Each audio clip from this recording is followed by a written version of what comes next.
Tumulo, silang lahat ng mga tagapaglingkod, silang lahat na patuloy na sumusuporta sa gawain ito, silang patuloy na dumadalo.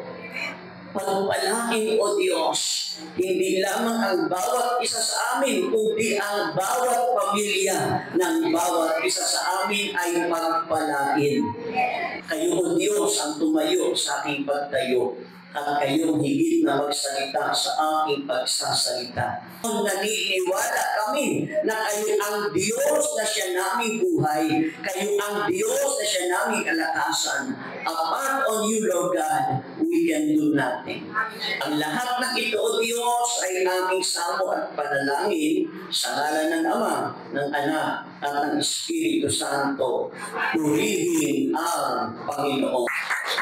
Yung malakas, yung malakas, malakas sa Diyos. God is good. And all the time, naniniwala tayo na kasama natin ang Diyos. Ang mensahe ko na nais ko ibahagi sa iyo ngayon, ay pinanggamitan ko natin itong sagot ng Diyos sa ating panalangin. Pag-iulit ko.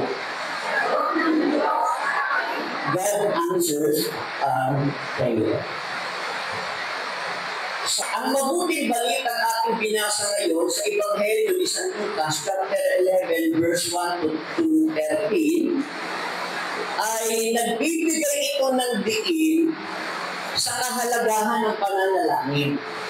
Ang mensahe natin, dumidiin ito tungkol sa pananalangin sapagkat ipinakikita yung kahalagahan ng pananalangin na ito ay isang pakikipag-usap sa Diyos at naniniwala tayo na ang Diyos ay nagbibigay ng napakaraming bagay na maaari natin hingin at ang sabi pa nga ng Panginoon, maging ang Espiritu mismo ng Diyos ay ibibigay niya. Tandaan po natin, sabi sa Hebrew chapter 11 verse 1, tayo'y may pananalig kung nagtitiwala tayo mangyayari ang mga inaasahan natin.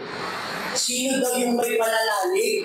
Kung yung inaasahan niya ay naniniwala siyang mangyayari at naniniwala sa mga bagay na di natin nakikita. At pinalulugdan ng Diyos ang mga tao noong una dahil sa kanilang pananalig sa Diyos. Purihin ang Panginoon. Ngayon po ay hindi ko naniniwala ko o ngayon ay palatandaan na sa gitna ko ng kasawitan ng panahon at dumating tayo rito, tiyak yun, pagpapalain tayo ng Panginoon.